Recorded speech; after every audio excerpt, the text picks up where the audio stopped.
Good morning.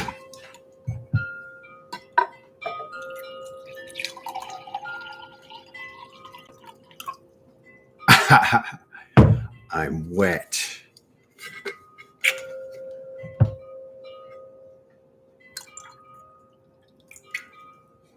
I love it.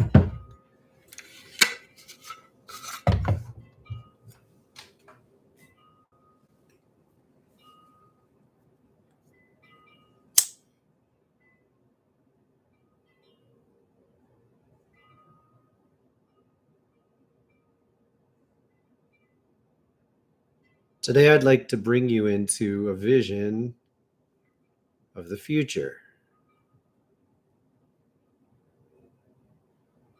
As we often do,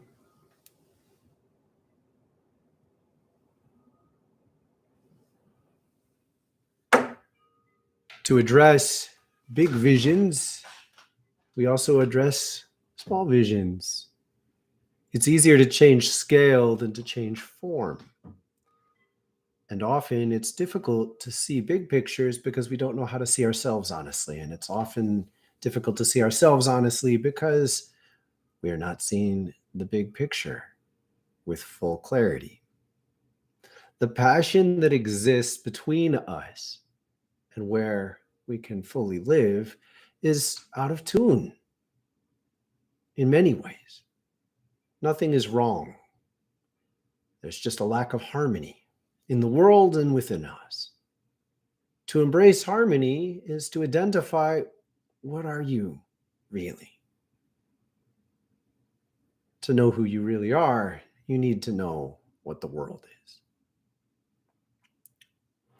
Welcome. Welcome to this heart. Welcome to this hope. Welcome to yourself.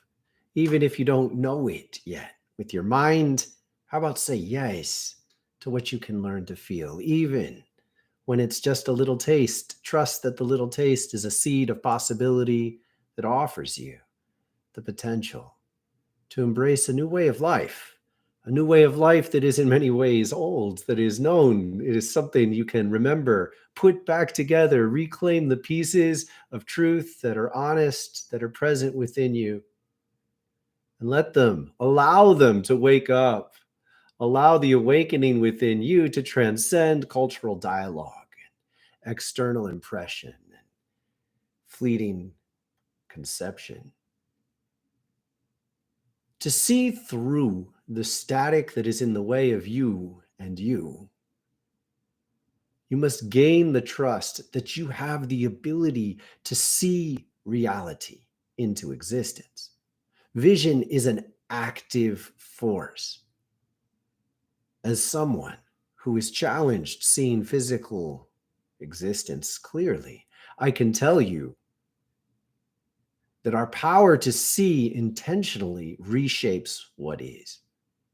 To bring this into focus is to trust that your ability to choose and influence in this world needs to be somewhat terrifying. Simply seeing changes what is real. And thus, when we choose to look for the correct things, we help bring them to life. Bringing such power to life is a sacred art. It is a magic that we have lost in many ways. And the loss has been to our great detriment. It has been an experiment of sorts to imagine that the world is objective and tangible and unchanging. It's created a mind, a mental framework, the ability to believe in objectivity in a manner that it gives us something. It gives us the ability to rest in a way in our mother's arms. Lying in the arms of God, essence, is a gift. It says, I give to her this power. I allow the world around me to be invested with my belief that it is stable. It isn't really very stable, but when I believe it's stable, it becomes more stable. Please embrace this power. When you believe that things are true, they take on more vibrancy. Your belief is a gift. Your belief in me makes me more of who I can be. Your belief in each other brings us together in a way that generates something beyond all of us. And thus, as we consciously believe in a world that is full of hope, we are seeing through everything that lies in its way. And the will to continue to see this hope, a hope in love that is more powerful than all the static in the way, suggests that yes, there are objections. Yes, there are concerns. Yes, there are adversaries of sorts. And yet, when we claim the deeper love, we see the deeper love, we make the deeper love more real. Oh, but what if I'm investing in a fantasy? You are at first. And fan the flames of this and see it. See it into reality, trusting that it is the essence of your ability to envision that is real. The most real power within you is what you believe in. If you choose to believe in patterns that are unsustainable, it is you who have invested your belief unwisely. And when you choose to believe in the true potential that this world is inviting us into, something begins to happen. Something very deep begins to catalyze within you. You connect with roots. You connect roots from within you with roots of the world. You cry out a vivid, present song saying, include me, weave me in, tie me to this crystalline consciousness. I am complete. I am whole, and I choose to become part of a greater whole.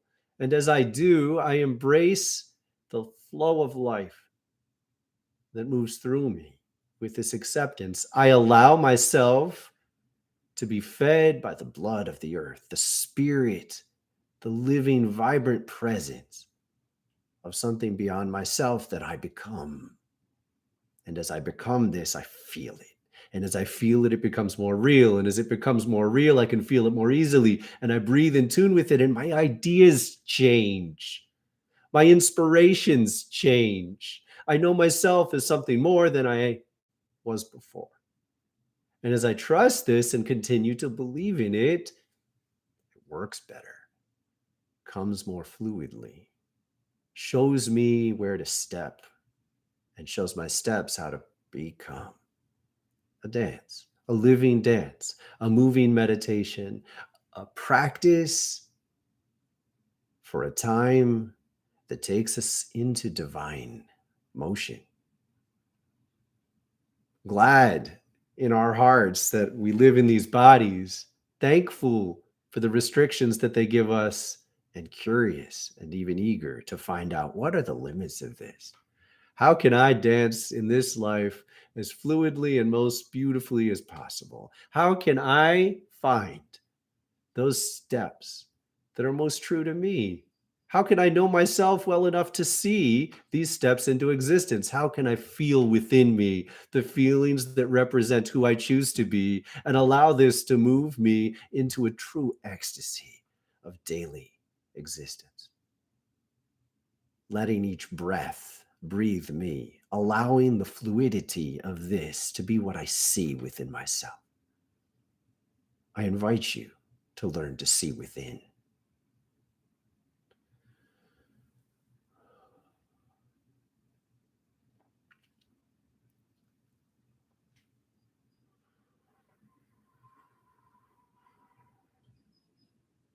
First, a commitment. Sometimes I look at myself on these recordings and I'm like, dude, get the chip off your shoulder. Like, stop trying to be an attitude, man. You know, I carry this sense of like, oh, I've been through so much and I'm tough, and it's so tedious. I look petulant sometimes, and I want it gone. I want it off of what I share. I'm sorry. Thank you for indulging me. I was telling a friend, I sat by a creek yesterday with a dear friend and told him about this and said, I think a lot of the people who are gathering now appreciate me enough to put up with my BS. And I'm really grateful for that. And I hope I can learn to transcend it enough that in the future I'll be connecting with folks who don't have to put up with my little, and I almost died 20 times. And I've tried this drug, and I've been in a sex cult, and I've been arrested, and I've shut up. Just shut up. I take myself too seriously. It's annoying. It's annoying. And thank you for putting up with me anyway. And I'm excited. I'm excited to let this go and be more fully present in what's possible next. Erica, Kinsey, optimistic mood. My goodness, welcome here. I'm so glad to have you. Laura, thank you for being here. Thank you so much, each of you. Angie, bless you. Oh, thank you. Thank you so much, Angie. My birthday is April 19th. We're coming up on it, and I'm excited about it. I like birthdays more than I ever have. I encourage you to cherish yours, and goodness gracious, it's a celebration of our place in this world, of the gift that Gaia gave us. Joshua, thank you for being here. I'm glad you're here. Hey, the 9th. Awesome. I have a very dear friend from my past whose birthday is April 9th. That's well placed for me. I always love Aries. Oh my goodness. It's just, we just want life to be full and vibrant and intense and to spring into an existence of potential and joy. And I could care less about competing with people about it. I just wanted to. I love it. I love it. I love this spirit. I love this time. And things are aligning with it because we need to move, people. And I think it's perfect. I think it's wonderful. The past year has been extraordinary. Setting up this Wildflowerfire space and seeing who arrived. And those of you who have joined and been participating and showing yourself, showing your heart, showing your support for each other, so showing your potential, your dreams, your cares, your pain, your confusion, trusting each other in a way that we all need. It's an incredible power. Last week, I had 5 different, I told you this, but I'm going to reinforce it now. 5 different people I reached out to who I said, hey, I've been having this idea. What do you think? And every one of you reflected, oh man, I've been thinking about that too. We are aligning in a way that has an extraordinary potential for the future. And it doesn't need to be anything else. This is it. We got it. We know how to harmonize. And the gifts that we're being given to help us harmonize with each other are set to build a whole new level of potential. This is the way into Christ consciousness. It's not something extremely different. This is it. We do this work. Christ consciousness, crystalline consciousness, is the unity of the colors within us. And what it means is you can't hold bias against any element of yourself. In order to make that work, you can't hold major bias against any element of world culture either. It doesn't mean you have to like everything. It means you have to respect everything in a very real way, which means when you think of another culture or group of people or even, kind of person, in a consistent way, understand that the way you see them is having an impact. You're putting out, this is who you are to me. Well, maybe that's sort of like one side of them, but it has a different role in their life than you understand. And then you connect to it, you bring it out. So when they show up in your life, that's what they're going to show you because it's kind of accessible to them, but you don't really understand what you're looking at. You don't. It has a different meaning. It has a different place. When we hold bias against other kinds of people, whether that be racial or spiritual or religious or cultural or just style or just like we don't like this kind of person that behaves in this kind of way, when we hold these biases, we hold something in ourselves. All you got to do is say no. All you got to do is say, I don't really like that. If you can't stop thinking about someone else or some other kind of being, there's a reason. Your own energy was woven in there. Own that. Work with that. And when I have to diligently go at it to explain why this or this kind of behavior is bad, It's because I don't understand that part of myself. This is not a vague, like nebulous idea. This is very clear. If I have to keep arguing with other kinds of people, that's because I haven't fully come to terms with those elements of myself or elements of myself that are in relation to them. Similarly, when the world is still built on cultures that are defining themselves against each other, rather than cultures saying, we bring this to the table, we are this in the world, we still have conflict, we still have global pain. So the reconciliation within each of us is something that's happening globally as well. But we can run ahead, we can rush ahead, we could dance ahead, and we've been given the tools, many of the tools that work. These practices, the key ring practices, integrate a full spectrum of energy. I can't tell you enough about how important this is. We're going to be posting another meditation this week. And when I say meditation, I mean it. This is like, it's the music's intense. I'm saying meditation. The music's intense. You can look at this light in the middle of the screen and these lightning things coming out. And I promise you, you sit and you breathe. You breathe with each chakra while the music's playing. You breathe with the chakra and let the lightning just kind of like, it's cleaning you. It's clearing you away. Watch how difficult it is to think bullshit. It's difficult to think about bullshit. Now close your eyes when it hurts. But when you find your thoughts rushing, open your eyes again. And watch this lightning sweep you, clear you. What we're doing when we move through the 12 chakras in this way is we're becoming whole. We're becoming complete. And it is a drastically different way of being than a lot of what we find around us. Now, at first, people can't really tell the difference. At first, people mostly kind of like you. And later, they'll be a little bit threatened. Now, I'm sure many of you experience this anyway. The reason it works like this is because most people these days, let's just say many, let's not even say most, many people in the world are holding grudges. What's a grudge? What's a grudge? A grudge says, I'm holding this idea about someone else or something else or somewhere else. I'm holding it. I'm not at peace.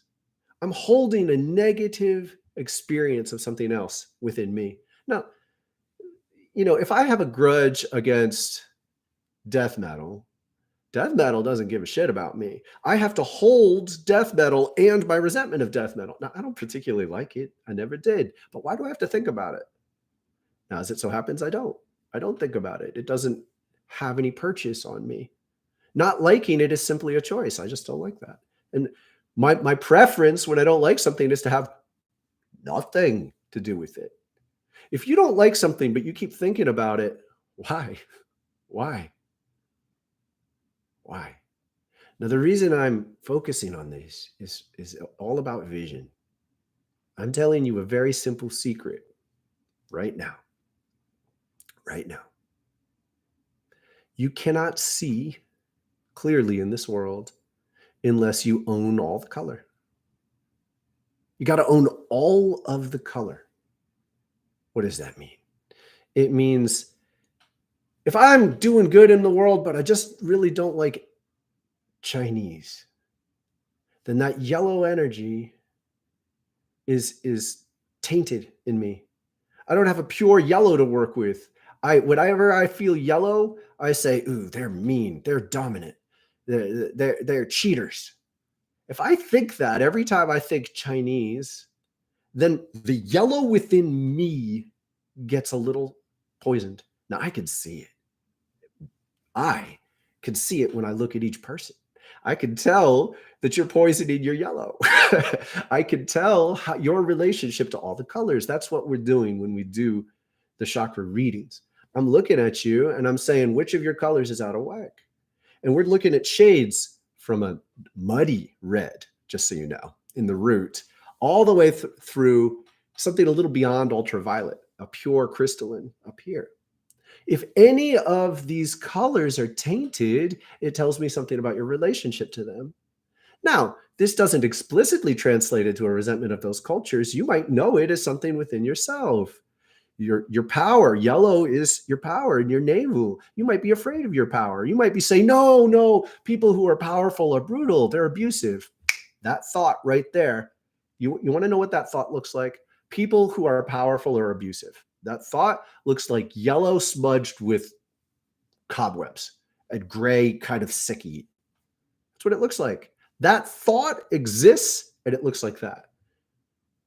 No, what you really want to say is, I used to have an experience as someone who had power, who was abusive. Now, why are you still thinking about that? Maybe you're not fully healed. Own it. Own that you have a tainted relationship with power because you experience power in a negative way.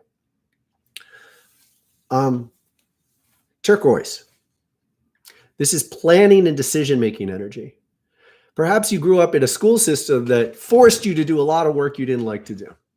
And then you knew that, so you got out of school and you went and you got a job that you don't really like. So planning has always been something that's been dominant to you. It suffocated you. So immediately your teal energy is going to look kind of good, cobwebby. Not just cobwebs of like haze, but sort of sick because you're pissed underneath there. And if you're really conscious of your anger, there's probably a little red in there, but it's a red that has a kind of like a rage. It transcends visuals sometimes because I just tune into it and I can feel it too. That has a rage in it. And chances are you poison the ocean. No, I'm not kidding. This is how it works. Dolphins carry a lot of this energy. They really do. They really do. And they carry this energy, and you are fighting with them until you realize that part of you feel, by the way, we feel the dolphin energy. You can recognize it. You can tune into it. They think very clearly and very maturely. And you can tune into them, and they exist in a freedom that is, if you're not jealous of it, you don't know how to pay attention. It's really beautiful. It's really beautiful. And they live in that freedom. And that's what a pure turquoise energy looks like. So to live in a sense of living freedom in this world as it is, what does that look like for you? Well, that's how you heal your turquoise energy. One more. This one's the hardest for many. All over the world, there are shamanic traditions. Every region of the world has held shamanic traditions that have nature magic. Magic in tune with nature. When we burn sage, what we're doing is we're communing with the spirit of sage. Sage is a living spirit. The plant itself is not conscious like this is Fred. The plant is like, I mean, I don't want to diminish the reality of this. It's not as simple as hair, but it's not as complex as your arm. The plant is an extension of the consciousness. And when we commune with sage and we trust it in this burning, it gathers static energy out of the red root and it gives it back to the land, gives it back to the earth, helps us cleanse all the way down to our roots. And yet so many traditions in so many areas of the world that were built on top of this energy, of this earth energy, fear it. You know, up until the 1400s in Europe, nature magic was a part of most people's lives. Now they revile it as like, oh, they were absurd. Like they used leeches to cure people. Yeah, they made some wrong choices, shall we say. And they also mucked around with boundaries that were very unhealthy in some regards. Like they didn't have a clear membrane against the rages of animal consciousness.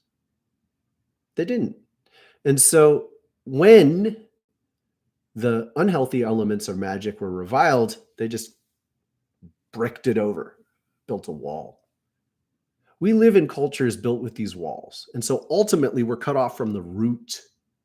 When you take a look at root energy and you touch the soil, and you touch the earth, and you commune with what happens in your body when you reconnect with the earth in these ways, you heal one of the most fundamental divisions in our consciousness. You know what else happens? You start to get memories of pain. There are burial grounds all around the region I live in because George Washington sent a group of men here who pillaged, burned peach orchards, and killed the inhabitants of most of the villages. Why? So people could come live here who looked like me. They did this, but we pretend it didn't happen. Now, the truth be told, this happened most places in the world. Most places in the world burned their pagans and burned their shamans and the cultures that existed around them in order to exist in a more organized kind of way. But that organization separated from the earth. And when it separated from the earth, it damaged the root. And when it damaged the root, it damaged your root. A lot of folks have been showing up recently in sessions and group readings that I do with damaged roots. And one of the most profound callings we have together is to repair our roots. How do we repair our roots? We share practices. We create community and support with each other that helps deal with what happens when we stare honestly at this part of ourselves. Because we can't stare honestly at this part of ourselves without staring honestly at the bigger picture. Where do you live? What happened 400 years ago where you live? What happened 200 years ago where you live? Who lives near you? Out in the woods. Who lives near you? Who the birds come visit on purpose. Do you know who they are? Do you say hello? Do you respect them with a little bit deeper reverence than other people because they're maintaining this connection? I encourage you to.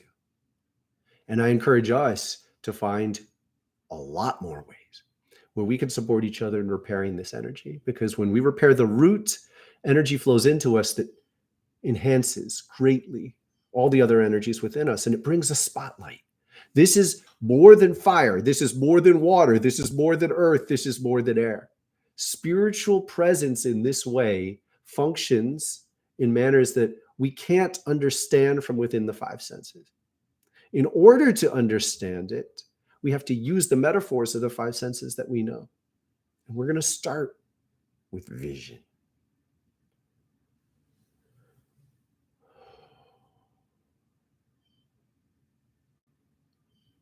Thank you for being here. Thank you for the likes. Thank you for the presence. Thank you for the commitment. Thank you, Kinsey, in particular. Kinsey saw the volley announcement that we're going to have to move, and she went on a love tirade, gathering every possible place we could go, beginning to research it, getting people to talk this way and that about what you know, what you think. We're there for another couple weeks to discuss where we could go next. I think we've got some pretty solid ideas. And you want to participate? Come on over, because we're going to build something better.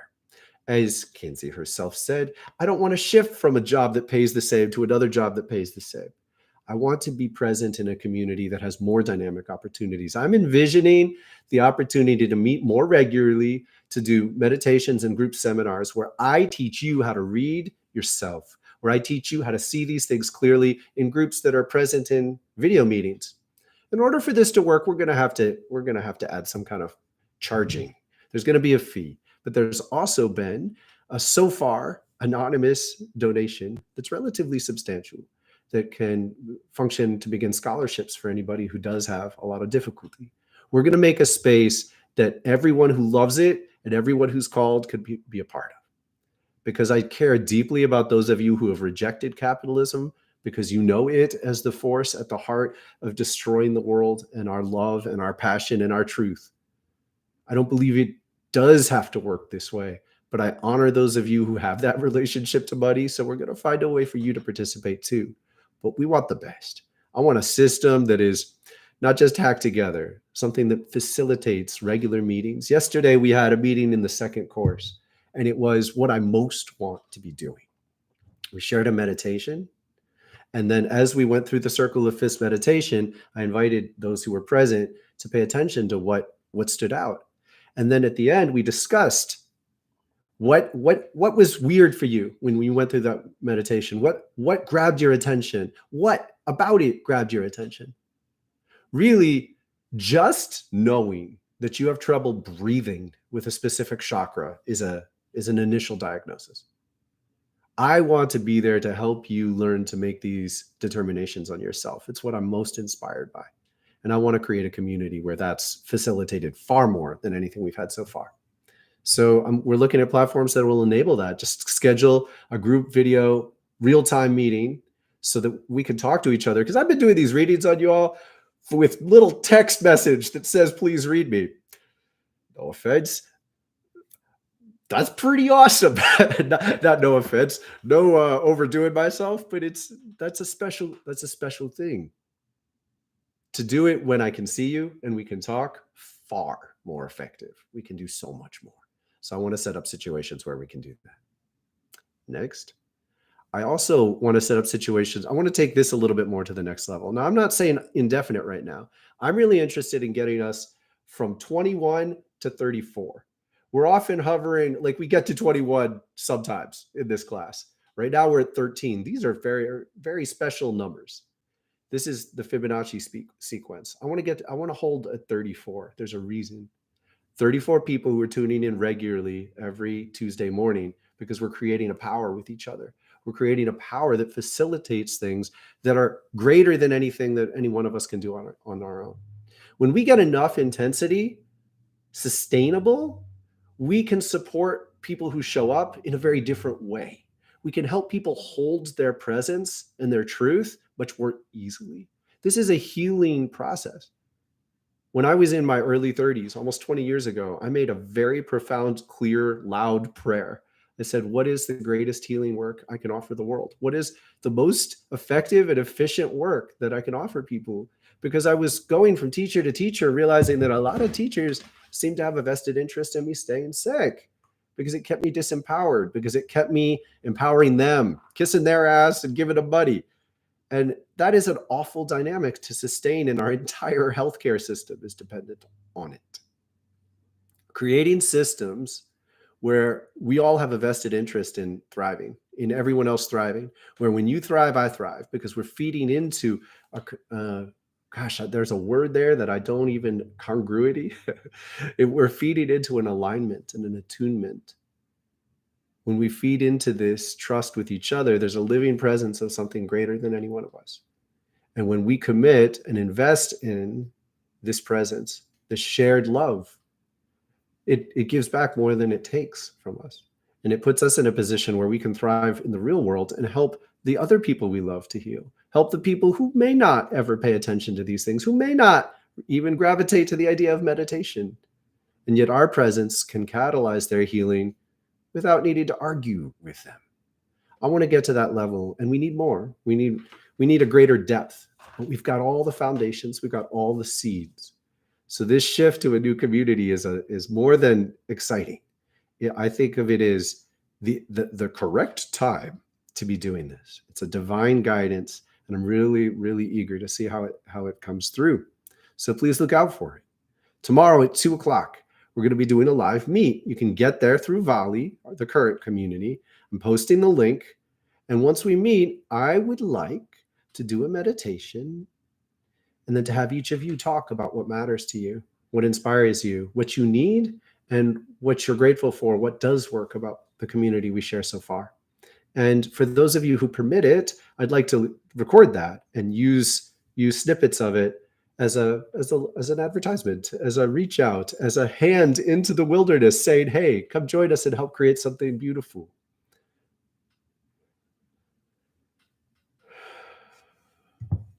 Word.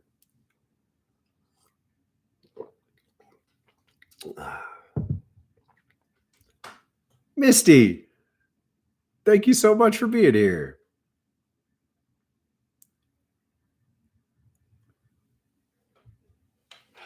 Now, a couple elements of this vision.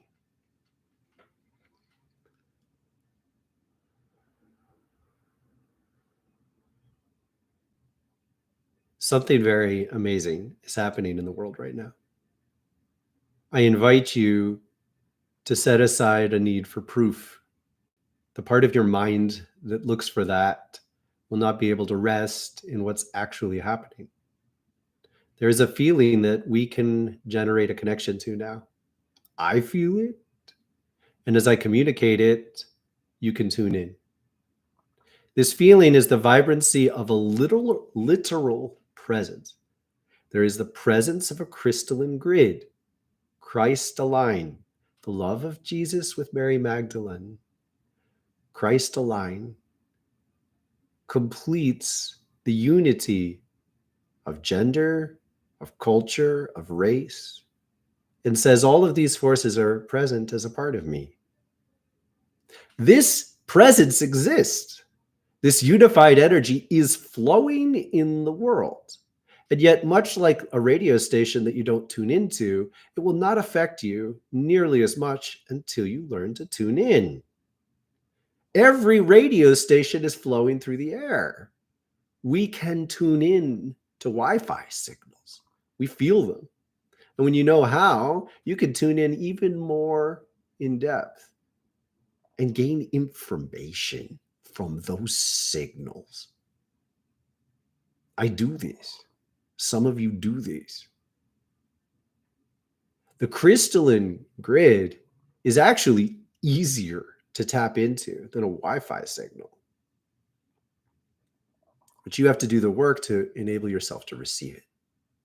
And here is the dance. If you are rejecting any significant part of yourself, you can't tune in. Because it's like saying, I want to tune in, I don't want to tune in. I want to tune in, no, I don't. I want to tune in, no, I don't. Now, you don't see it that way because you'd say, I want to tune into the Christ consciousness. Oh, by the way, I really hate that bitch who treated me like crap when I was 4. You can't maintain grudges because you are effectively rejecting the essence of your dream. The more you dream, the more you pray to embody the whole, the full spectrum, the Christ-aligned energy, the more you force the issue. You bring yourself to the point where you come up against an honest witness of your grudges. Now, look, people, I hold grudges. I just do my best to expunge them when I see them. I am not demonizing any of you, and you might well be demonizing yourself. Because part of you knows this to be true. Part of you has been trying your best for a long time to embrace the healthiest way to love. And you need help. We all need help to hold ourselves accountable to what is truly possible, to replace that space within us that is resented, legitimate threats to our consciousness, to our essence, to our love, to our presence, to our dreams. People exist who hold us down. Bosses mistreat you. Teachers deride you. Parents have yelled at you in unfair ways. We say no to these things. We just say no with as little energy as is necessary. As much as is necessary and as little as is necessary. As much as is necessary and as little as possible. As much as is necessary to stop it and as little as we can so we don't even have to think about it. This is one of the first gifts we could give each other. What do you need to say no to, and how can you do it with more grace? How can you do it with more care? How can you do it with less effort? And what do you need to say yes to? Saying yes really is simple at first. You say, yes, I would like to embrace Christ-led consciousness. So we are now going to engage a little meditation. In about 2 minutes, we'll start. We're going to set this up. And then we're going to use it to build afterwards. I want you to kind of prepare yourself a little, clear some space away if you can. If you can sit peacefully, do so. You're welcome to close your eyes. If your body's stiff, give it enough support, but get your spine upright, even if it's a little uncomfortable. If you're walking, walk with grace. Walk in rhythm with your breathing. If you're driving, be careful. Don't tune in so much that you lose focus.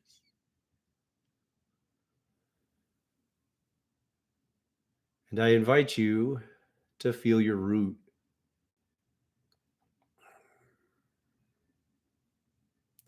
Your root needs your attention. Breathe in a rhythm that helps you feel it. Understand that this is an action of incredible consequence. You are tuning into your root and you are breathing with feeling. This unity is magic itself. This unity opens you to the presence of the world's love. It says yes to life here in this body. I invite you to feel energy moving up through your feet, ankles, knees, thighs, hips, into your root. Breathe with this energy as it unites in the root. Sense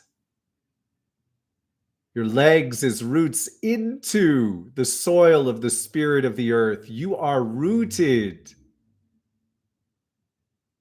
And I invite you to embrace this. As you allow a deeper level of feeling to be present within you in this manner, you make it more real. See it in your mind's eye. See energy rising up into your root and see it burning as a fiery, deep red sun.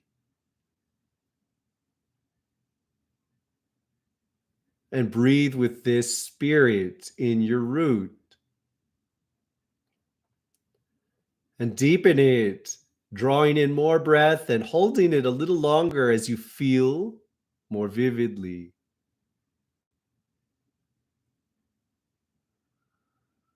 And I invite you to invest the power of your awareness with the power of the roots that reach beyond your body, with the power to burn away that which is not your own, with the power to burn away that which is not true to you, trusting that the world herself can help you make these choices. You do not need to understand. You do not need to address each element, each strand of presence in your root one by one. You burn away that which is not true to your heart's connection with the earth herself. And as you do, you feel the release as energy moves through at a greater level and reaches up into your heart. Your heart screams for the love that unites with the earth beneath your feet. And it is the presence of the static in between that inhibits this flow. And at a certain point, you can burn this static with the presence of your trust.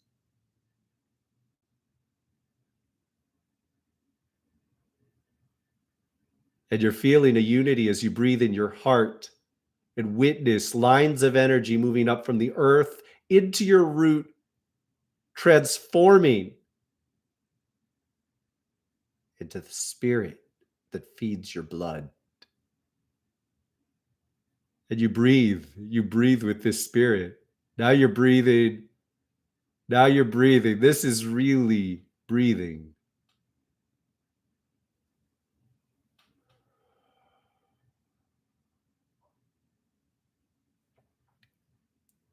And as you breathe this way, I invite you to let the energy rise a little higher. Just say, I trust this. I invite you to say, I trust this. I trust this spirit to move through me. I trust this spirit to rise up through your throat, through your jaw, and then take a simple little action.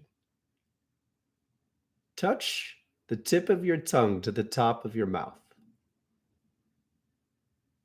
Hold it. Allow this to help you unify the energy from below in your body up. And as it goes through the tongue, through the top of your mouth, it travels on into the center of your skull to awaken the third eye. Draw in your stomach. Draw it in and up a little. This is a pump. Pump energy up through these channels into your third eye. What you see with the power of this spirit is more true to the love in this world.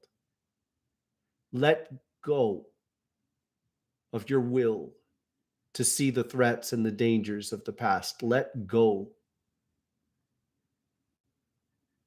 Let it go. And feel the connection rise up from your heart through to your crown. And as it reaches the crown, see a straight line of light from below your root up and out your crown. I invite you to breathe with your crown and allow this spirit, allow the presence of this spirit, like it. It's funny. She loves you. She loves you in ways that go beyond anything that you can contextualize with your mind. But first, she's saying hi. You want to wake up? I have better dreams for you. You've been mad at me for not letting you do this or this, and I'm trying to give you something better. That is what Gaia has to say to you today. You're still mad that she took away this or that. She's trying to give you something better. Can you surrender to the presence of this energy moving through you from your root to your crown, trusting its center in your heart? And as you breathe, light flows freely in and out beyond your ability to control it now. And you exist. You exist around this. Yeah, you're kind of trapped. It's okay. Be trapped. You're trapped with us. Don't wander away. Don't look for a better dream. Make this dream real. Don't look for something else. Make this better. Wherever you go, it isn't what you find, it's what you bring. Bring your best to us.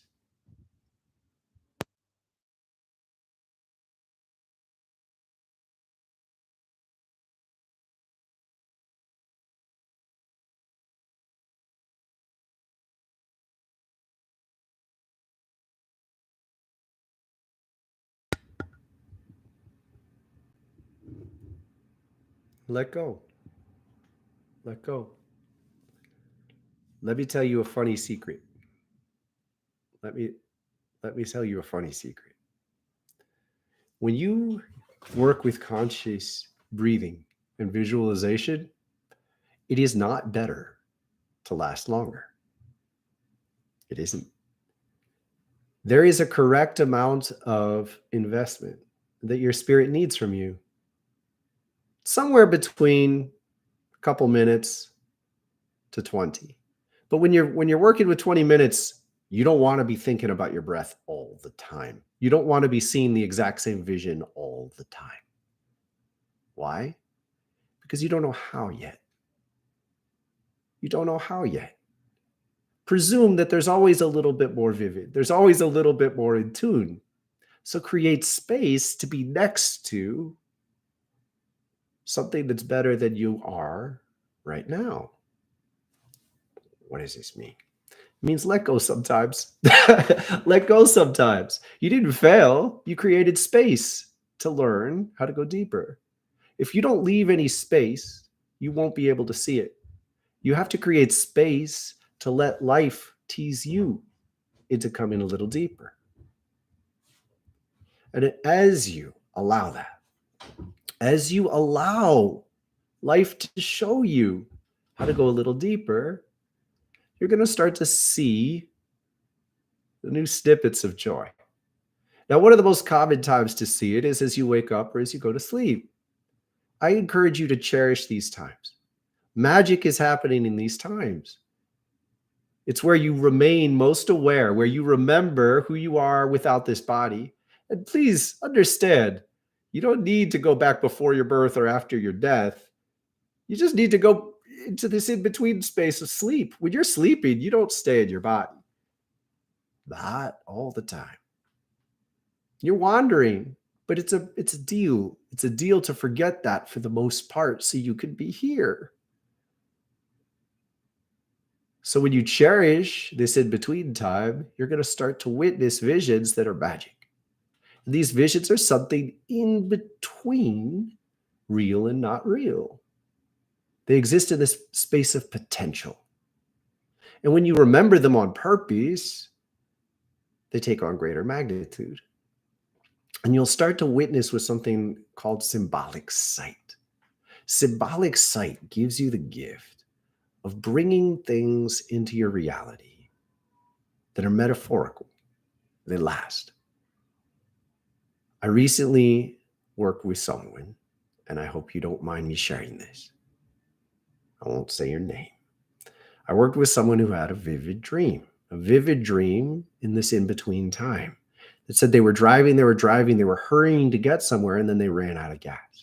When they ran out of gas, there was nothing they could do. They were stuck. They were stuck with these feelings of hurry. This is a very, very beautiful dream. When you trust, when you cherish messages like this, you get something you can keep. It didn't take me long to explain that to you, but you can really see what it means and you can remember it. It can evoke feeling quickly. This is a deep power to influence reality. Your power is to trust it or not. And I would like to invite you to get in touch with the part of yourself that's resisting trusting this kind of medicine because it maybe makes you feel a little trapped.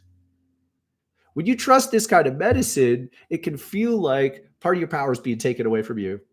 You're being forced to accept something, and the world's holding you. You know what this is? It's a threshold between manifestation and co creation. A lot of people are really interested in making a vision of the world that says, I have the power to manifest things. Stop it. Co create. The next level of manifestation is co creation. Now, I'm not telling you manifestation gets you a sailboat, co creation gets you a yacht. I'm telling you, getting a yacht through manifestation is less evolved than getting a sailboat through co creation. Why? Because if you get a yacht and yet you're immune to the awareness of how the world works and you don't know how to tune in and recognize the spirit of the water, mad that we're poisoning her. So you get the yacht and then you participate in this poisoning process. That makes it harder for you to tune in and learn to feel the spirit of the water. But if you don't feel the spirit of the water, you can't learn to feel the spirit of the water within yourself. If you don't honor the sense of sickness in the water that's near you, you will not be able to recognize the sense of sickness in your own blood because they resonate the same songs. And if you can't resonate with clarity and health within you in your own blood, then you can't ever be fully alive. So yeah, you got a yacht, but it came at a pretty steep cost. Co-creation says you're praying for a yacht, but you surrender to be given a sailboat. And when you learn to sail that boat, you're not poisoning the water. And you can tune into the water and you feel the wind and you tune into the wind. Now you don't get to bust out and move around whenever you want. You don't get to schedule that I'm going to go out on a yacht trip in 6 months because you don't know what the weather will be like. Now you have to tune in and change your schedule because it's the perfect wind. It's the perfect wind.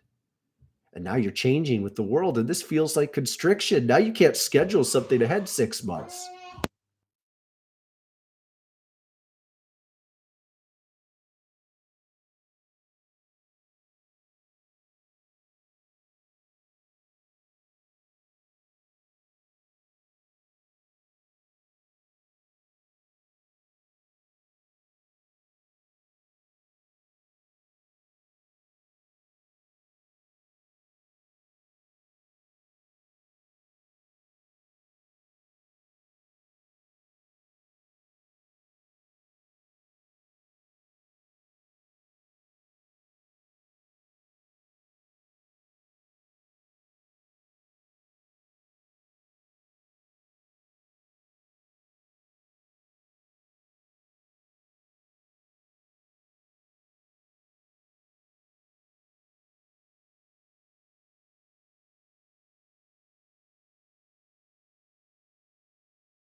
Tune in.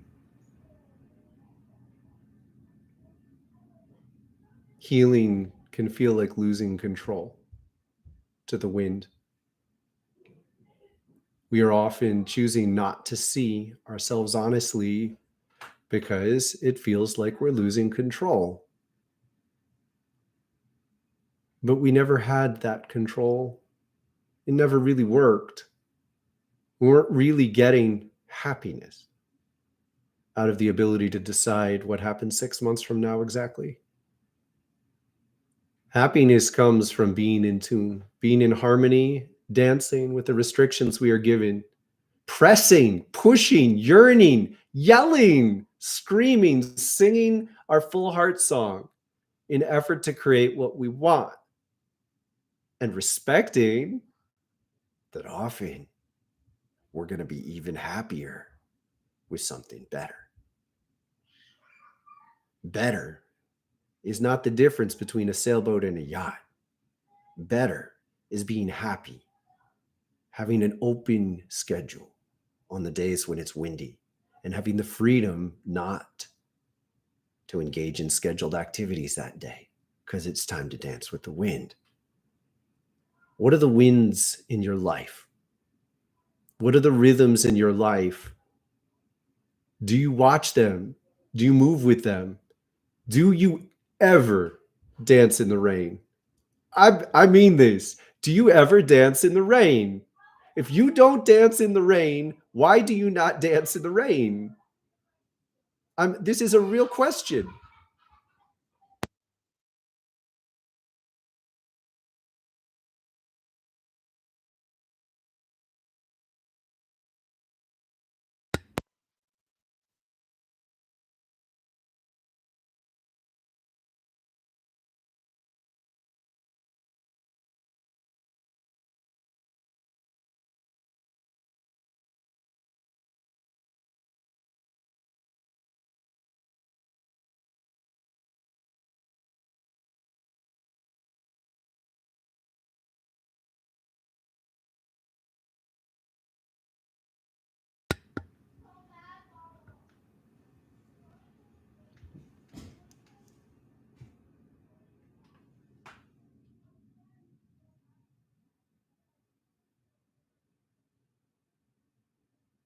I'm going to take a little break. I invite you to be present with the way in which you can open to the rhythms of the world. I invite you to be present with the awareness that co-creation goes beyond manifestation, that it's a gift that brings you more joy, brings you more love, and joy and love are more important than any things that we can ask for. And the co-creation, the humility to pray with co-creation, the spirit of the harmonies that are available to us, lets the world see us. Let yourself be seen. And when I return, I will be a bit of her eyes and offer some readings.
Wildflowerfire.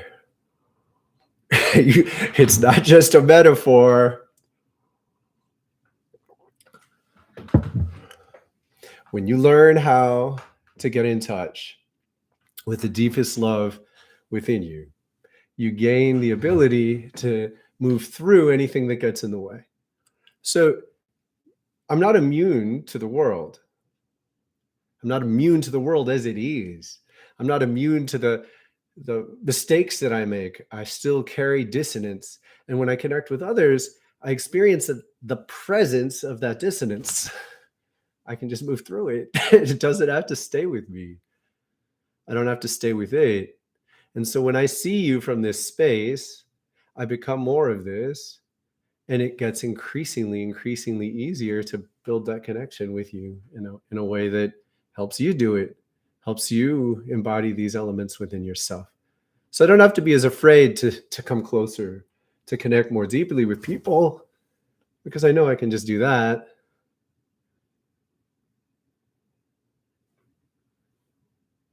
And I pray with Thoth, and he tells me when it's enough. It's ecstatic. It's ecstatic on a level that makes other things seem silly. Makes a lot of things seem very, very silly, pointless, dreary.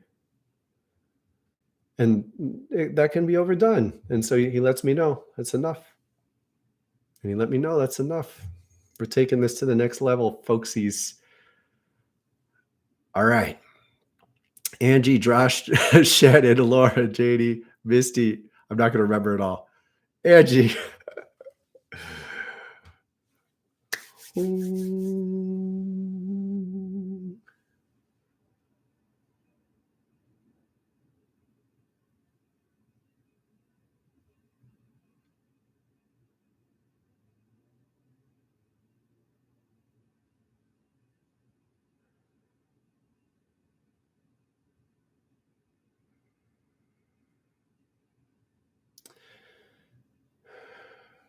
There's a wound that you've experienced that you haven't talked about.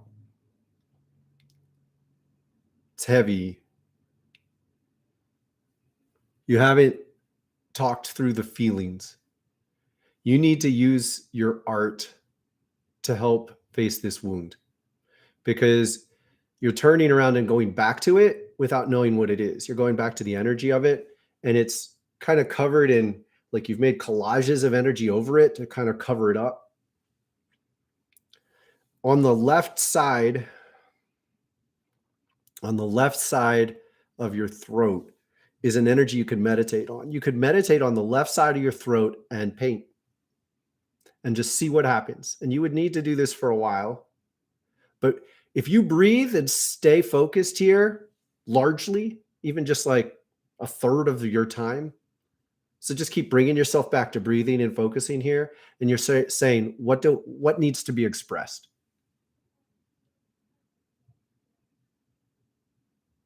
Your sacral chakra is much healthier than this. So you have cleansed your lower chakra sort of baggage on this much more. But you need to express it. You need to share the feelings of it in a way that works for you. And you lack a trust in God essence. I really encourage you to engage divinity through the feminine, because it helps shift gears. You carry a resentment that the world hurt you in this way, and that's legit. It's a very natural reaction to trauma. Just don't stay there. Move through it, because you have gained divine insight into your potential in this life, in this world, but you haven't been able to rest in it, because you also have this voice saying, fuck you for hurting me. And the only resting place I know is to respect that when we move through trauma, there are reasons beyond our understanding. And if we wait for reasons before and understanding until we accept it, we suffer. Acceptance that comes before understanding looks like surrender. I surrender to the world. I get it. You gave me this in this lifetime. You did. I'm going to do my best to deal with it. I encourage you to invest your art with the energy to do your best in the face of this healing so you can let go of your past and turn something that was scary into something that was scared, past tense, into something that is scarred, into something that is sacred.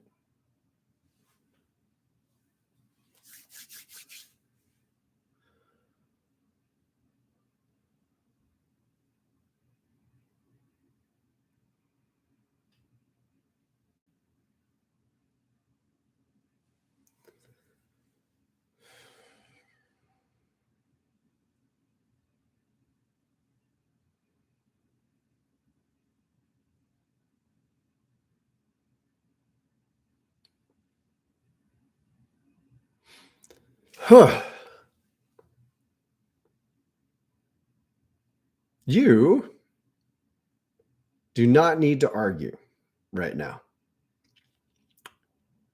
You have a bit of an urge to argue to defend your truth, and actually you would do better to focus on how can you effortlessly move through the world and kind of like not have to deal with people who annoy you. How can you just kind of like engage, like you see a threat or a challenge and you're going to pause within and you're going to say, what's the least annoying way to deal with that? Like, you want to be able to flick things away ultimately. You want to be able to dance around something. You want to be able to see a punch coming towards you and move and let that momentum induce you to spin. Don't claim the space in front of the punch. Emotionally, we often do this. We say, I'm not going to let anything else force me to move. Move. Dance. Ask more questions. Sometimes it's necessary to fight a little. Sometimes it's fun, but it's a sad kind of fun. Let's get you out your throat. Calm this down. Calm down this drive. And look, your heart is a much more pleasant space to be, but you're paying far more attention to potential dialogues. Your heart is a much more pleasant place to be. Your heart looks pretty healthy. It looks a little flattened, like you just don't give it enough attention. I promise you, one of the best ways to give your heart attention is to put your hand here and breathe. I'm going to invite you to do this right now. 1 minute. 1 minute. Hey Siri, set a timer for a minute.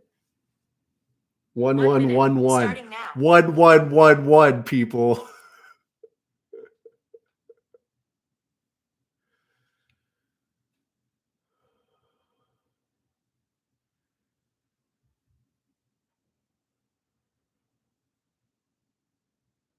Love.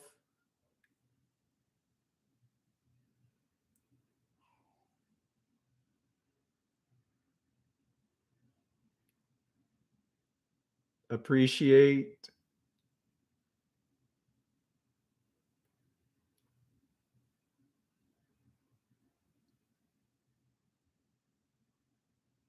Compassion.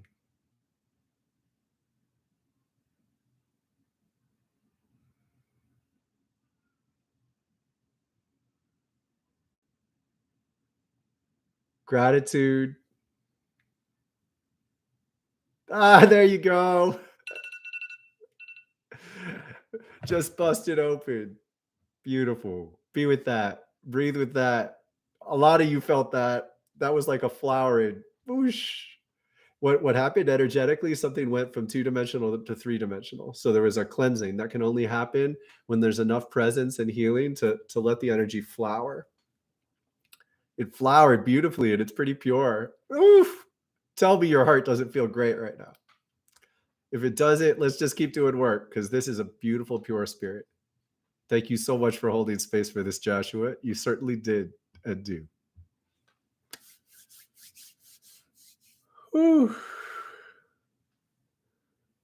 Trevor.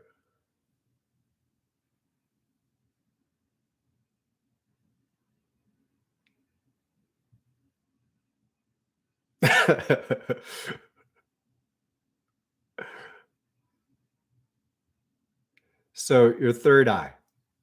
Um, I would say in deep humility, I encourage you to embrace the fact that the ends don't justify the means. You have a very clear vision that is healthy. I encourage you to embody this sense of grace in getting there. It is rare that it is necessary to use a sledgehammer to pound in a nail.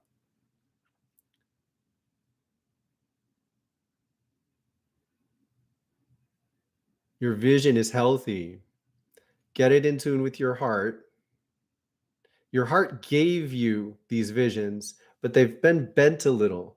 So they're the right pattern, but they're a little out of tune. And that's mostly through lack of attention to this unity, this connection between the third eye and the heart. And this is just as easy as breathing with the two of them. You could breathe, bounce, breathe. Like getting yourself to be able to feel these two at once.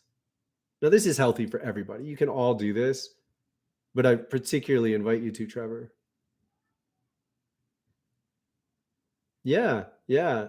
It's the power of love. It's the power of, like, love has the power to fry through everything else. But next level of this is, what is the easiest expression of this power? What is the most graceful expression of this power?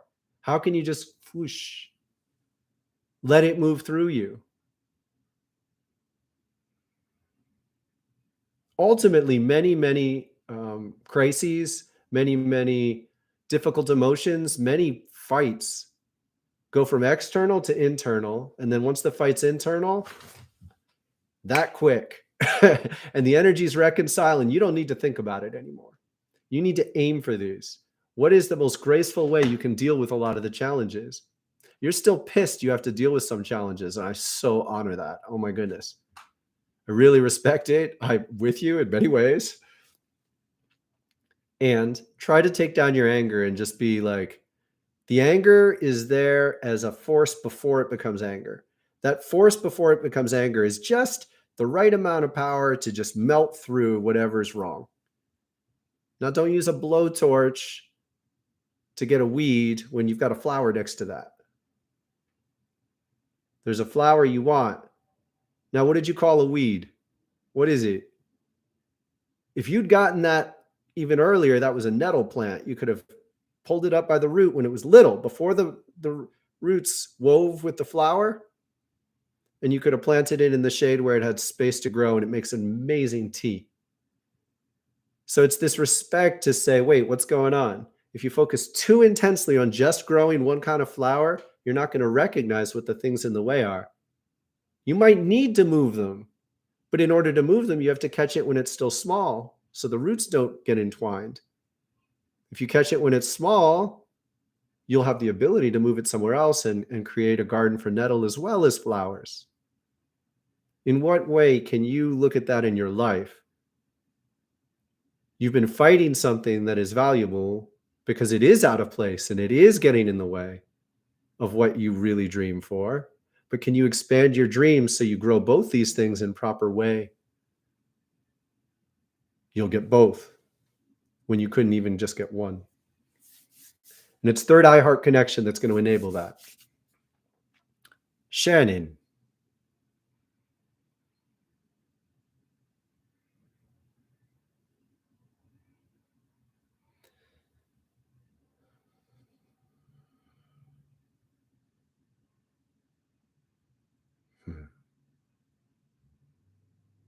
Well, first of all, I really do think looking forward to gardening this year would be good for you.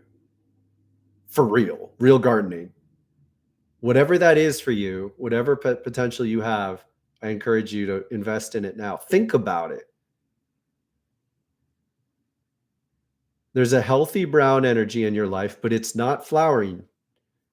So I know it's there, and I know it's something I can look at and I can trust it. And I mean, no shocker, but I think what I just told Trevor can be something that you can reflect on as well.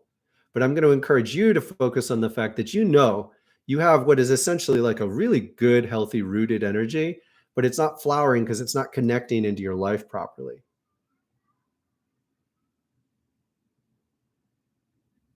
And for you, I'd actually encourage it. It traces all the way up. You can move through the lower challenges, but when it gets to the navel, it gets like, brr.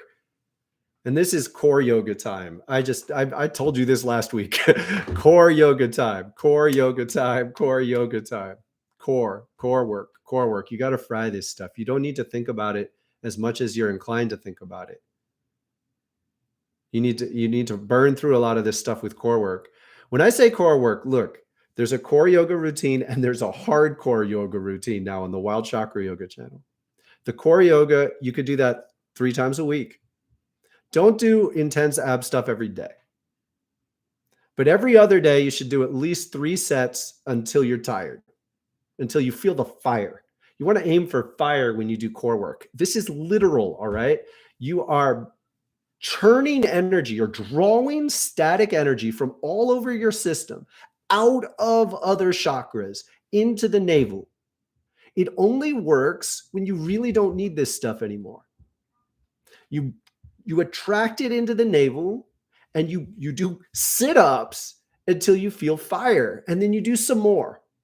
You do it until you start to lose form, really.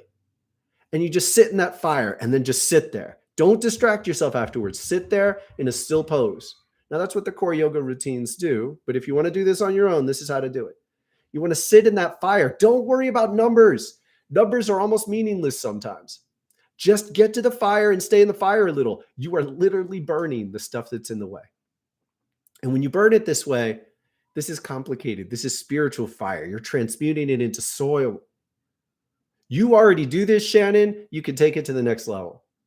It's like your inflow and outflow energetically isn't quite right. You're taking in stuff to process and it's not coming through you clearly enough. And you just got to up your power. You got to up your power. 3 times a week. Don't do it every day because your abs need to recover.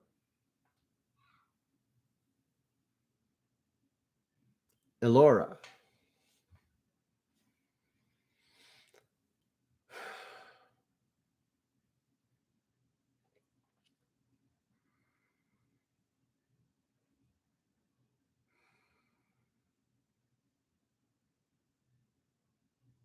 Diamond Eye. So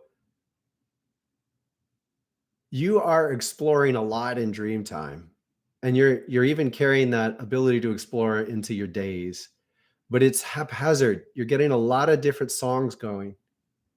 You really do need discipline, and you react against discipline like it's a cage.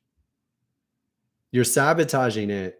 But here's the thing, like, you can't make music without a rhythm that stays somewhat consistent. It's hard to make a pleasing music that keeps changing rhythm and key.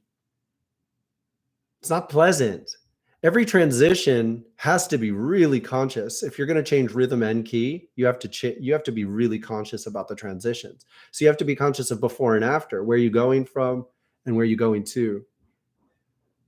You would get a lot more progress out of staying more consistent, creating some discipline that works for you. And you're resisting it. And I don't know what to do after that. Like, I'm not going to list off more disciplines for you and then have you like struggle with them a little bit. It's like for yourself, we're talking self-care. So I'm going to invite you to move this energy down. And yep, there you go. Nose tip, nose tip, nose tip. So your nose tip needs your attention. It needs your attention. If you we're going to do it 1 minute, breathe with your nose tip. What does your nose tip need you to do? Hey, Siri, set a timer for 1 minute. 1 minute, counting down. Breathe with this. Subtle.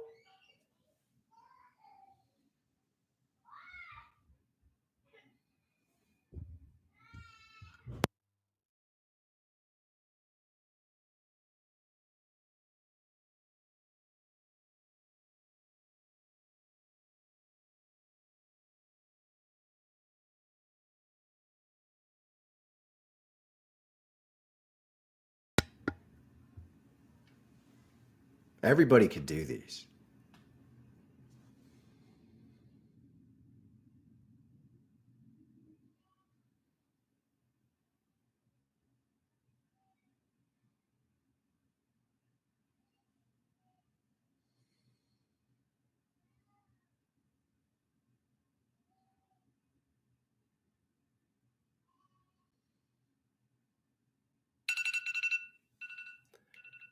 Now the key is respect that. Respect what you just learned. Put a high priority on what you just learned. When your spirit tells you things in these manners, it's saying, I know what your mind thinks. I know what your patterns say. I know what your preconceptions are. Do this. So do whatever that was.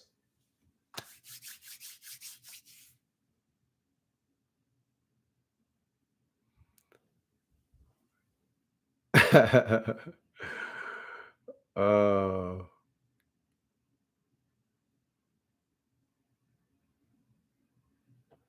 And Laura, if you want to tell us what your spirit just told you to do, I invite you to. Janie. Oh, whoa. Janie, congratulations. All these other people want to fight and they need not to. You are ready to fight. There is something that your energy is pure, it's strong, it's clear. It's like you're ready. There's something you need to fight. And I swear it's a dance. There is a fight in front of you that's like, dance it. How can you make this fun? I rarely support people in fighting in this way because it can be addictive and unhealthy. This, you're good at it. Your navel's clear, your throat's clear. Your third eye. Woo. You're trying to fight. So it's like you become a champion for everything. I'm going to invite you to breathe with your third eye right now, Janie. It's dense, too much. Thinking about too many different things. I'd encourage you to go on like a real media diet. Like don't watch bullshit. Don't pay attention to needless things for a while. Like clear it out and see what's there. See what matters underneath, Janie. Because there's something that needs your championing within you. There's something that is true to you that needs you to champion it. But you can't even hear it because your head's too full. There you go. Now you can get it down to your heart. And your heart knows how to help you weed your mind. But you got to stop filling your mind with too much stuff to think about. It's right there. It's right there. It's right there.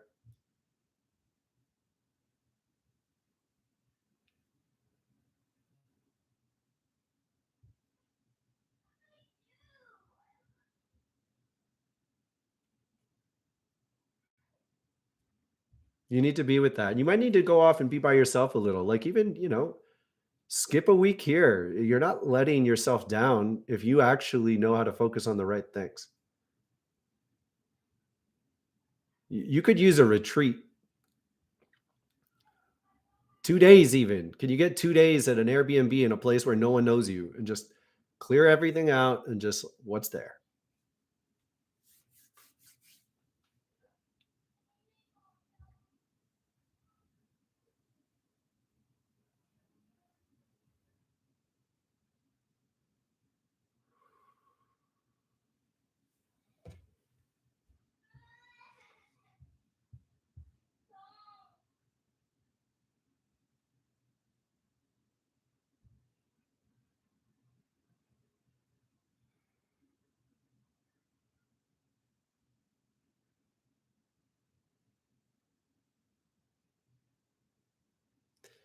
I can't tell you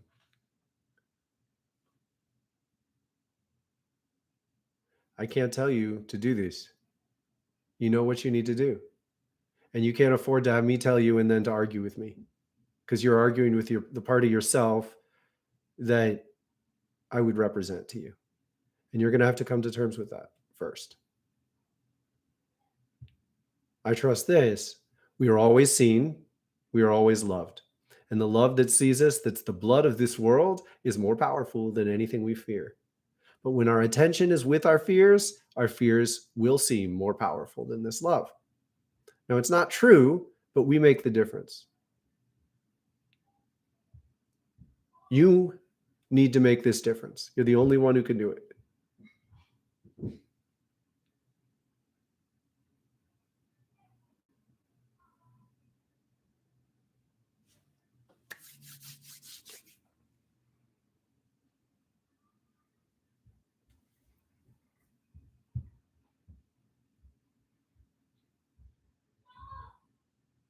That's it.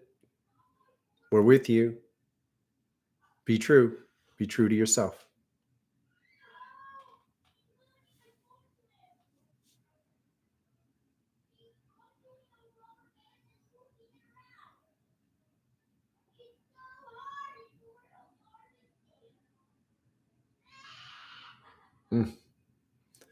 Sorry, I'm going to have to take a second because my son's having a hard time, so I'm praying for him. I don't want it to mess up your reading, Jordan.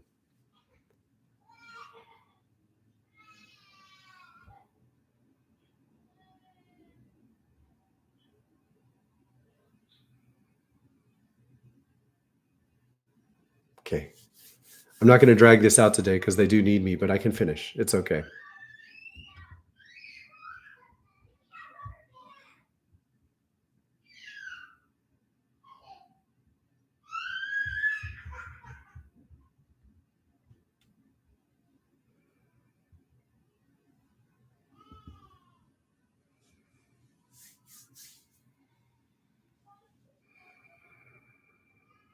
So I'm going to invite you to breathe with your heart.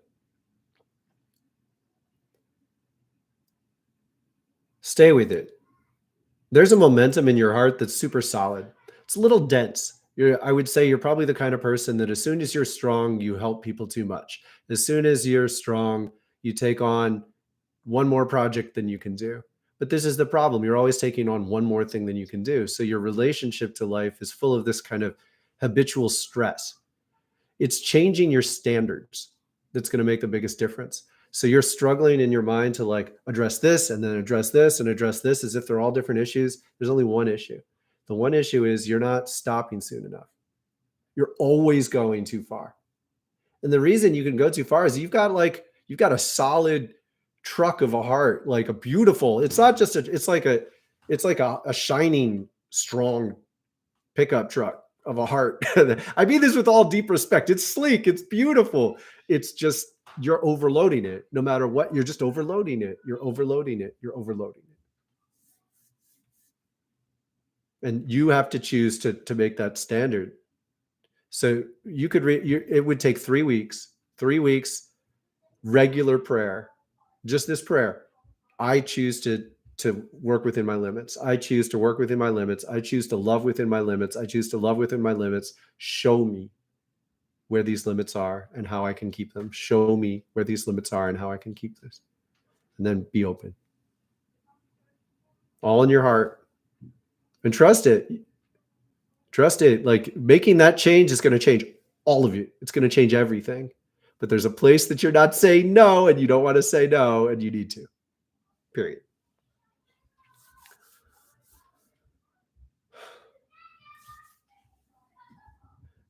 How many more are there? I'm very stressed about how upset my son is, but I want to finish through these.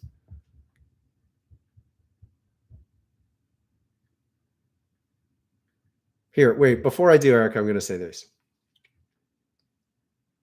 I'm going to ask you to pray for me for a second. I'm carrying a problem. More than I understood, when I was young, I was very tender in a lot of ways. I mean, I had a toughness, but I never hit anybody. I didn't get in physical fights. I got hurt in the world. I played sports rough. I climbed trees rough. And as I got older, I was a little embarrassed that I wasn't more like overtly tough. Like I didn't fully embrace myself as I was. I was tender. I was kind. I listened to people a lot. And in my 20s and on into my 30s, I'm 48, I'm almost 49. I developed a a toughness. I lived on the road. I was traveling. I was engaging lots of adventures, and I got proud of it. And I see this bitterness in my face still of like proving myself. And I feel like I'm holding that in a way that's really bad for my son. Like I'm not at peace with him when he's sensitive. I'm not at peace with him when he cries. I tell myself I am, but I'm like, you can cry, but you're crying too intensely. Like I'm judging him. And I'm holding that in my third eye, a vision of him. And I need to lay off. I need to let him be who he needs to be. I need to remove these standards. It's not okay. I'm imposing something on him that's making his life worse. And my disappointment affects him. And to his credit, he basically tells me to fuck off. He's strong and he's loud. And so I pray I can remove the undue pressure, because that's the influence I have in this, and it's needed around here.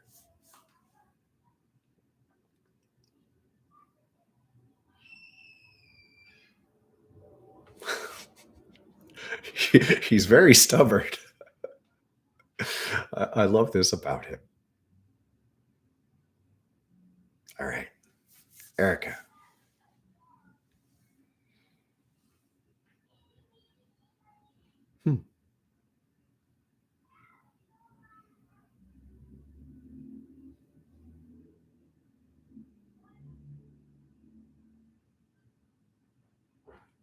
You're someone else who I can't tell you what I see in the same way, because I think you could argue with it. You're at the threshold of a big change. You're in it. How can you help it happen? How can you be with the change rather than identifying with who you have been? How can you focus on what's going to be? This chakra really helps you. So when I'm in a transformation, I breathe with this chakra, and I just trust that the energy that this evokes in relationship to my heart helps guide through change. And it's like the felt sense, like you close your eyes, you're blindfolded, and you're following that energy through. This is how I do it. When I give readings, that'll give me information, and I could say, you could try this and you could do this. But what I'm doing is I'm following the energy, which shows a path through the transformations, tunes into the rhythm that helps you change, tunes into the rhythm that's in tune with the weather that helps you be there to grab the wind, to dance with it when it's time, to go out into the rain. This is how I do it. You have to choose whether or not this is something you can embrace. Because what I see in you is there's and with all care and all deep respect, because this is something I could say about plenty of people, and I could say this about myself at plenty of times in my life. But to me, it looks like you're still in a space where you could try something, and if it didn't work, you could say, fuck Daniel, he told me to do that. You get it? Like, you have to own this. You have to own this. There's nobody else who can tell you this kind of step, because it is kind of going into that threshold where it is about you fully trusting you. And you aren't, it's like you're this far from that. Yeah. You're still like, you still got this thing, like you're testing out the future, but you're not fully ready to rest in who you can be. And only you can tell yourself what steps you have to take to make that possible.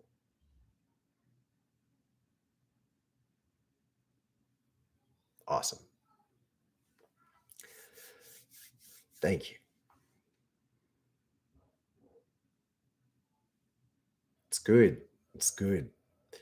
Tomorrow, 2:00, join us. The link will be in Volley. We're going to do a live discussion. I will really appreciate it. If you would even like be vibrant, do some yoga ahead of time, and like say something that we can record and use to show other people what this means, that we can work miracles, people. I see just an incredible potential for where we're going. I feel it. I breathe it. The world is calling out to all of us to be something in harmony with the crystalline consciousness. This crystalline consciousness is an entirely new way of being, and it's very present. The presence of this life force within you attunes you to be in service as a way of being. The lungs don't fight the heart, and the heart doesn't fight the leg. When we identify as part of the earth, what we already love, what we already do, becomes something new. Amazon becomes the delivery service for the nexus of the creature of the earth. Corporations are being called to reform themselves in relationship to an act of service, to be purpose-driven entities that exist in relationship to a template that called them to where they are.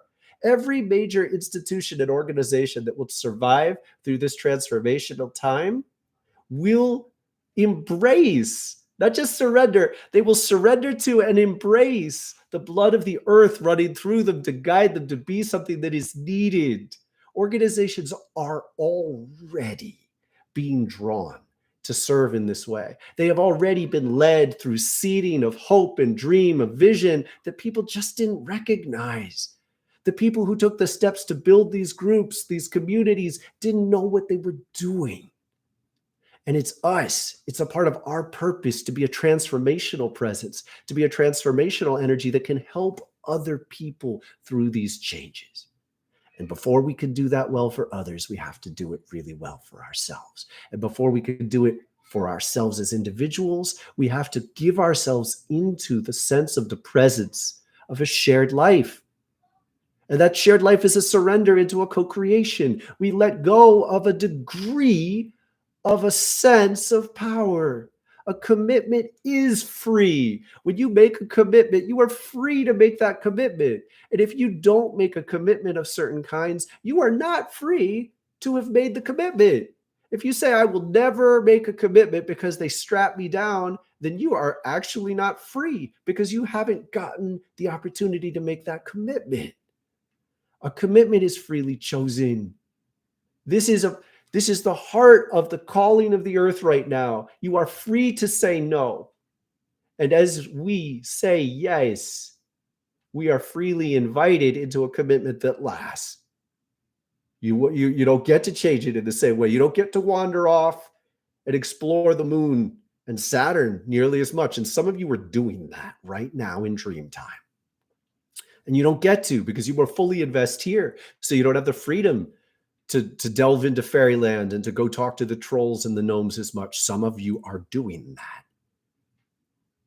It's real. They're real.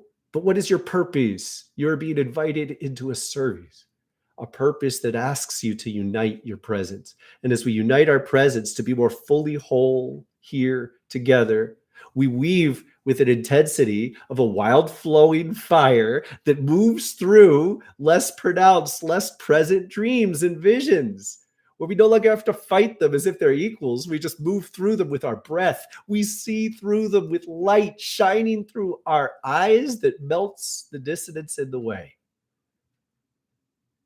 And as we see this day after day, we reinforce it in each other, and our very presence, our very existence becomes a gift to this world.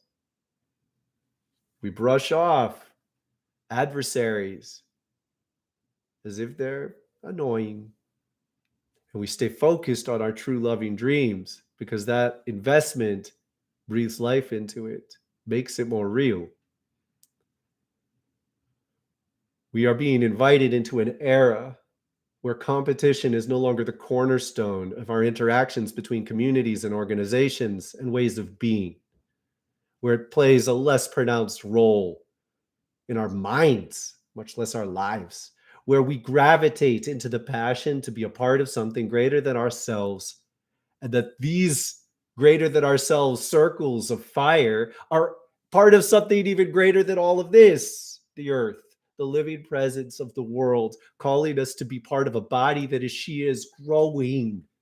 We are growing into a dream that she has held for thousands of years. We've been setting this up for thousands of years through many lifetimes, 967 lifetimes I've had.